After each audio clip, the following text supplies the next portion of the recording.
In the world of artificial intelligence, Palantir Technologies is having a golden age. Its stock has more than doubled, revenue forecasts are consistently shattered, and CEO Alex Karp triumphantly declares his company will power the winners in a world of AI haves and have-nots.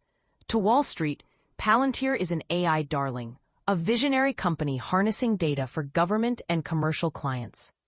But as investors celebrate its soaring value, a much darker story is emerging from the war in Gaza, raising a critical question. Is the same AI technology fueling its growth also enabling war crimes? Palantir's financial success is undeniable. Driven by what its CEO calls unrelenting AI demand, the company's U.S. commercial revenue has seen explosive growth, and its government contracts now account for nearly half of its total sales. The company's artificial intelligence platform, AIP, is being adopted for everything from debugging code to visualizing army positions, fueling massive investor confidence. This success has landed Palantir on the S&P 500 and given it a market valuation that dwarfs many of its peers, all based on the promise of its sophisticated AI-driven insights.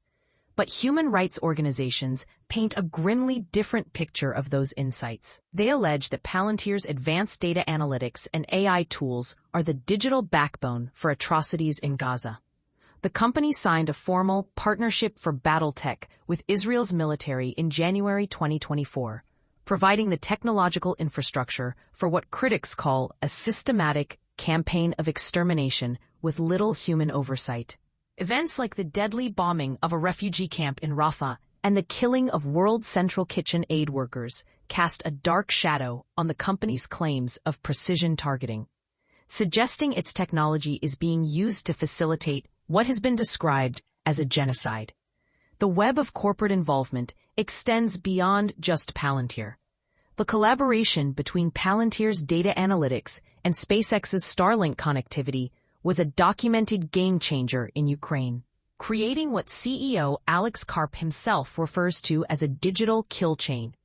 Now, with Starlink's approval for use in Gaza, ostensibly for humanitarian aid at hospitals like Al-Shifa, critics fear this same deadly partnership is being covertly replicated. They argue the move may be a soft PR salvo to establish the communications infrastructure needed for Palantir's AI targeting systems to operate effectively on the battlefield. This raises profound legal and ethical questions. As the International Criminal Court investigates accusations of genocide, the tech executives who design and supply the tools of modern warfare have remained largely unchallenged.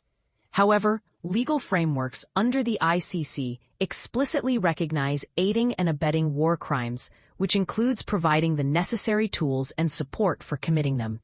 A growing movement is calling for accountability, arguing that if a company's technology provides the digital kill chain, its leaders should not be immune from prosecution. Key takeaways: Wall Street darling, Palantir's stock is soaring, driven by massive demand for its AI platform from both government and commercial sectors.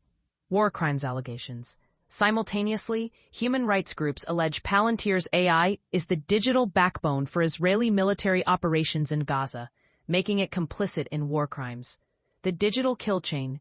The partnership between Palantir's AI and Starlink's connectivity, proven effective in Ukraine, is now feared to be active in Gaza under the guise of humanitarian aid.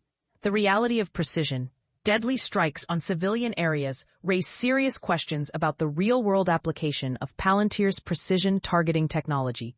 A call for accountability. There is a growing legal push to hold tech executives accountable for how their platforms are used in conflict, based on international laws against aiding and abetting atrocities.